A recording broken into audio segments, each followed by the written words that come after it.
Muito bem, bom dia. Estamos chegando com a porção bíblica diária dessa manhã. Hoje num ambiente um pouco diferente. Estamos voltando de um tempo de reunião com os pastores, com o apóstolo Marcos no sítio Emanuel. E estamos no deslocamento de volta para Rio Grande.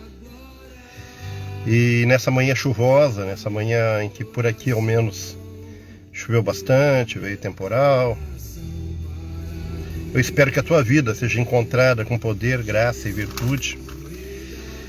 E as circunstâncias que te rodeiam, elas não te influenciem espiritualmente, mas é que elas possam te fortalecer a tua fidelidade, a tua afinidade com o Pai. Porque as circunstâncias da nossa volta, elas influenciam o nosso físico, a nossa parte física. De acordo com o que está o tempo, se está mais frio, a gente bota uma roupa mais pesada. Se está uma noite fria, a gente dorme com mais cobertas. Se está um dia mais calor, a gente fica com pouca roupa. Então, a partir do clima e de todas as coisas que estão à nossa volta, vão delinear, vão dizer como está o nosso dia. Bom dia para Marcele, para Márcia e para todos que estão se conectando nessa manhã. Então, de acordo com o que cada um está vivendo, aqui dentro do carro é meio problemático, né? Às vezes cai tudo aqui, ó. Mas essa influência externa, ela acaba afetando a nossa vida como um todo. E não é só a nossa vida física, mas também a nossa vida emocional. As coisas que estão à nossa volta, os acontecimentos que se passam à nossa volta, eles definem como nós nos sentimos. Se você você pode estar bem, mas se você está num ambiente de tristeza, de perda, você de alguma maneira vai ser impactado por essa perda, por essa tristeza. Se você estiver num ambiente de paz, de alguma maneira, aquela paz ela acaba te afetando também. Assim como uma confusão, um conflito também acaba te alcançando. Esta é a nossa vida física, o nosso corpo físico e emocional. E nós somos corpo, alma e espírito. Assim é também a nossa vida espiritual. Os conflitos ou o que está na nossa volta espiritualmente, ele acaba afetando o nosso ser espiritual. E nós precisamos estar cercados da presença do Espírito Santo, de Jesus na nossa vida. E a palavra nos fala que ele libera anjos a nosso respeito para nos cuidar. E eu espero que, não sei como você está se sentindo nessa manhã, nesse primeiro momento de meditação, mas eu espero sinceramente que a maior influência da tua vida seja a presença de Jesus, seja a presença do Espírito Santo, e que de todas as circunstâncias que acontecem no teu dia, a presença de Jesus seja a dose mais forte, seja a presença mais forte. Bom dia, Marisete, que Deus te abençoe em nome de Jesus. E hoje nós vamos meditar no capítulo 10 do livro de Hebreus. Eu estou um pouco provisoriamente instalado no carro aqui, está meio apertado, mas eu creio que vocês estão me ouvindo bem. E nós vamos meditar um pouquinho no capítulo 10 do livro de Hebreus, que continua naquela mesma linha que nós vínhamos estudando, da importância de Jesus Cristo. Que agora Jesus Cristo, ele tomou o sacrifício, ele é o sumo sacerdote, ele nos deu o livre acesso ao Pai. E os versículos o sacrifício de Cristo, então, é definitivo, é o que está escrito aqui. E do versículo 12 até o 18, eu quero ler com vocês nessa manhã, diz assim: mas havendo oferecido o único sacrifício pelos pecados, assentou-se para sempre à direita de Deus. E daí por diante, esperando até que seus inimigos sejam postos por escapelo aos seus pés. Pois com uma só oferta tem aperfeiçoado para sempre os que estão sendo santificados. E o Espírito Santo também nos testifica, porque depois de haver dito: este é o pacto que farei com eles depois daqueles dias, diz o Senhor. Porém as minhas leis em seu coração, e as escrevereis em seu entendimento, ou na sua mente. E não me lembrarei mais dos seus pecados e das suas iniquidades. Ora, aonde há remissão desses, não há mais oferta pelo pecado. O que aqui está dizendo é que Cristo morreu pelo nosso lugar, perdoou os nossos pecados, e Ele não lembra mais dos nossos pecados e iniquidades. Quando nós viemos para Cristo, dissemos todo o nosso histórico de erros, de falhas, de incredulidade. Bom dia, Maico, que Deus te abençoe, em nome de Jesus. Quando nós viemos para Jesus Cristo, Ele tomou sobre si, verdadeiramente, e essa verdadeiramente, eu estou dando ênfase na palavra verdadeiramente, porque tem que ser verdade para nós. A palavra nos fala: conhecereis a verdade vos libertará. A verdade do Evangelho é a verdade de Cristo para nós, do seu sacrifício. E ela tem que ser muito claro, mais que todas as verdades na vida. Bom dia, Miriam, que Deus te abençoe. Mais que todas as verdades da nossa vida, nós temos a maior verdade que precisa estar no nosso coração, é que Jesus Cristo morreu por nós, e à medida que Ele morre por nós, Ele leva sobre si os nossos pecados de uma só vez, e Ele não se lembra mais dos nossos pecados. E aonde há remissão dos pecados, não há mais oferta, não há mais sacrifícios, ou seja, não precisamos sacrificar mais. Apenas precisamos amar e buscar ao Senhor e receber verdadeiramente. Verdade e amor são coisas que andam juntos. Quem anda conosco e nas nossas ministrações sabe que acaba eu caindo nisso novamente. Verdade e amor são coisas que andam juntas. O Evangelho, ele é baseado na verdade e no amor. Verdade com amor, ela é muito aplicável e ela faz muito bem a nossa vida. E Jesus Cristo, essa verdade do Evangelho, verdadeiramente Ele levou sobre si os seus pecados e as nossas iniquidades, e não se lembra mais deles. Depois do capítulo 10, numa outra abordagem um pouco mais à frente, do 19 até o 25, ele fala de perseverar na fé. O que é perseverar? É insistir na fé, é manter a fé. Não é difícil você chegar a Jesus e receber uma porção de fé. E naquele tempo você se enche de fé naquele momento. Mas com o passar dos dias, dos acontecimentos, das circunstâncias, e com algumas questões que não são bem exatamente como a gente gostaria, algumas frustrações, não podemos deixar apagar a nossa fé. Perseverar na fé é nos dias especialmente ruins, ou nos dias não tão bons, porque nos dias bons como se diz, nós surfamos na fé. Quando as coisas estão tudo bem, a tua vida financeira está bem, a tua família, o teu casamento está perfeito, o teu ministério, olha, é bênção, há um manifestar, eu digo que a nossa fé, nós estamos surfando na fé, ou seja, naquela onda, nós surfamos nela, aquela onda nos leva. Só que nem sempre vai ter uma onda positiva. E nos dias maus nós precisamos muito perseverar na fé. Versículo 19.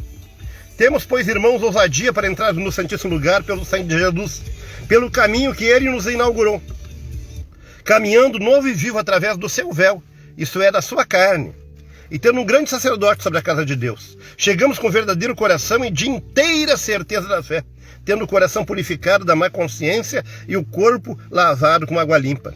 E inteira certeza da fé. A fé é algo que precisa ser inteiro, não pode ser fracionado. O que é fracionado? É uma coisa que você pega, quando você vai lá fazer as suas compras na loja, enfim, e aí você compra no carnê, ou ainda que seja no cartão, e você fraciona em 24 vezes. Aquele valor, ele vem fracionado e ele vem aos poucos. Quando você tem o valor a receber e você recebe aos poucos, ele vem fracionado. Fracionado para que se estenda. Mas a fé, ela nunca pode ser fracionada. A fé, ela não pode ser dividida. A fé não pode ser diminuída. A fé, ela tem que ser inteira. A fé em Jesus necessita que seja inteira. Eu tenho que estar inteiro na minha fé. Pastor, eu estou com um pouquinho de fé. No meu coração eu tenho uma ponta de fé. É claro que alguém vai me dizer, poxa, mas Jesus falou que se tiveres fé como um grão de mostarda, mas o grão de mostarda, ele é pequeno, mas ele é inteiro, ele não é fraccionado. Não é um grão de mostarda cortado ao meio. É um inteiro. A tua fé, ela pode não ser tão grande, mas ela tem que ser inteira em Jesus. O que seria uma fé fracionada? É quando você coloca a fé em Jesus, coloca a fé na crendice, na superstição, no horóscopo, coloca a fé em entidades espirituais, ou coloca a fé no teu próprio braço. Aí você fraccionou a tua fé, você dividiu a fé. E a tua fé, por estar fraccionada, ela está enfraquecida. A fé em Jesus, ela tem que ser inteira. Inteiramente. Aqui o escritor coloca isso. Com inteira certeza da fé. Um outro ponto que o capítulo 10 nos chama a atenção é o versículo 26. Porque se voluntariamente continuarmos no pecado, depois de termos recebido o pleno conhecimento da verdade, já não resta mais sacrifício pelos pecados. Pois há uma expectação terrível do juízo e um ardor de fogo que há de devorar os adversários. Aqui ele está falando do pecado voluntariamente, porque se voluntariamente continuarmos no pecado. O que é continuarmos voluntariamente no pecado? É nós persistirmos no erro que eu e você sabemos que está nos afastando de Deus. E nós voluntariamente nós insistimos. Porque enquanto nós despercebidamente, inadvertidamente, praticávamos o pecado e não tínhamos o conhecimento que ele desagradava a Deus, e quando nós recebemos Jesus, ele lançou no mar do esquecimento, ele não lembra mais dos nossos pecados. Mas, agora conhecedores que somos, se voluntariamente, partindo de nós insistirmos em pecarmos, o Senhor nos diz que não nos resta mais nada que participar do juízo. Então aqui ele está falando sobre o pecado voluntário e sua condenação, o seu juízo, ou a consequência que isso gera. O pecado, escute bem o que eu vou lhe falar, o pecado inadvertido, o que é cometer um pecado inadvertidamente? É cometer um pecado que a gente não tem conhecimento, não tem consciência do pecado. Até então você não tem consciência, não tem conhecimento, não é ciente, você inadvertidamente comete o pecado, na ignorância. E o Senhor te alcança e quando Ele te revela e você se arrepende, Ele perdoa os teus pecados na hora e Ele esquece dos teus pecados. Agora o pecado, quando está escrito aqui, o pecado voluntariamente, é uma coisa voluntária, é algo que eu, da minha iniciativa, eu quero fazer. Quando você pede assim, olha, trabalho voluntário. O que é trabalho voluntário? É alguém que sai e voluntariamente se apresenta. Eu vou trabalhar, partiu de mim, eu quero trabalhar. Algo que nós fazemos voluntariamente, nós sabemos que estamos fazendo. E aqui está escrito, versículo 26 do capítulo 10 de Hebreus, porque se voluntariamente continuarmos no pecado, depois de ter recebido o pleno conhecimento da verdade, já não resta mais sacrifício pelos pecados. Ou seja, nós anulamos então o sacrifício de Jesus à medida que voluntariamente nós persistimos no pecado. Só que eu sei, eu e você, que tem algumas coisas, algumas falhas na nossa vida, e nós temos dificuldade, algumas áreas que nós temos dificuldade de vencer. E aí, nós precisamos da presença de Jesus na nossa vida, precisamos pedir ajuda. Quando nós não damos conta de vencer falhas em todos nós, a palavra nos fala que todos pecamos e carecemos da glória de Deus, nós precisamos não cair num lugar comum, mas pedir ajuda ao Senhor. Clamarmos ao Senhor, isso aqui eu não estou conseguindo sozinho, está sendo muito difícil para mim. E o Senhor, pelo Espírito Santo, vai nos dar a capacidade de agora voluntariamente fazer a sua vontade. Ou seja, em Jesus, voluntariamente nós servimos a Ele ou voluntariamente nós desobedecemos a Ele. Sempre a escolha é nossa. E sempre está no nosso coração a decisão da nossa vida. Então eu diria para você que na vida espiritual, o dia de amanhã eu e você definimos o que será da nossa vida. Você sabia que a tua vida espiritual, o dia de amanhã, a eternidade, a tua vida e a minha vida, cada um de nós decide estar nas nossas mãos, voluntariamente tomar essa decisão? Não está nas mãos de alguém, de um pastor, de outra pessoa, do nosso marido, da nossa esposa, do filho. Está nas nossas mãos, e nas nossas mãos nós temos que ter então a consciência de acreditar e crer que em nome de Jesus nós temos capacidade e força para vencê-lo. Capítulo 10, para nós pegarmos o último ponto aqui em nome de Jesus. Fala mais uma vez agora de perseverar na fé e não retroceder. Capítulo 36 até o 39, olha só. Porque necessitais de perseverança, para que depois de haver feito a vontade de Deus alcancem a promessa. Pois ainda em bem pouco tempo, aquele que há de vir virá e não tardará. Mas o meu justo viverá da fé, e se ele recuar, a minha alma não tem prazer nele. Nós, porém, não somos daqueles que recuam para a perdição, mas daqueles que creem para a conservação da alma. Aqui o escritor está dizendo: perseverai, necessitam de perseverança para alcançar a promessa. Pois aquele que há de vir não tardará, e eu e você sabemos que ele breve voltará. E diz mais, que o meu justo viverá pela fé, mas se ele recuar, a minha alma não tem prazer nele. O prazer de Jesus na nossa vida é ver nós avançando, nós insistindo em vencer o pecado, em vencer as dificuldades, em vencer as nossas fraquezas. Eu estou com muita dificuldade, pastor. Eu tô indo, mas estou indo assim, meio tropeçando, meio me agarrando aqui e ali. Graças a Deus, avance e não retroceda, porque o Senhor não se agrada daqueles que retrocedem. E aqui o escritor fala para a igreja, porque nós não somos daqueles que retrocedem, mas daqueles que creem para a conservação da alma. Que seja um tempo de nós avançarmos e não recuarmos. Dificuldades, lutas, fraquezas, vamos vencê-lo em nome de Jesus. Mas se porventura ainda em algum momento fraquejamos, ainda que fraco, avance e vá na frente. Ainda que fraco, jamais recue, avance. Ainda que fraco, não deixe de congregar. A palavra nos fala aqui, não deixando de congregar como alguns. Isto é muito importante. A expressão congregar quer dizer ter intimidade, ter busca com o Senhor, estar envolvido com o projeto do reino. Precisamos disso na nossa vida. Às vezes tem algumas pessoas que têm uma certa facilidade de desistir dos seus projetos pessoais. Pessoas que começam um projeto, não dá certo, elas recuam e tentam novamente, faz parte da vida.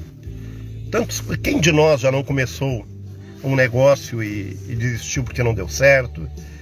Quem não começou talvez um relacionamento e daqui a pouco não deu certo? Quem começou uma amizade e apostou muito naquela amizade e daqui a pouco não deu certo? Nós podemos retroceder em qualquer área da nossa vida, às vezes é necessário retroceder.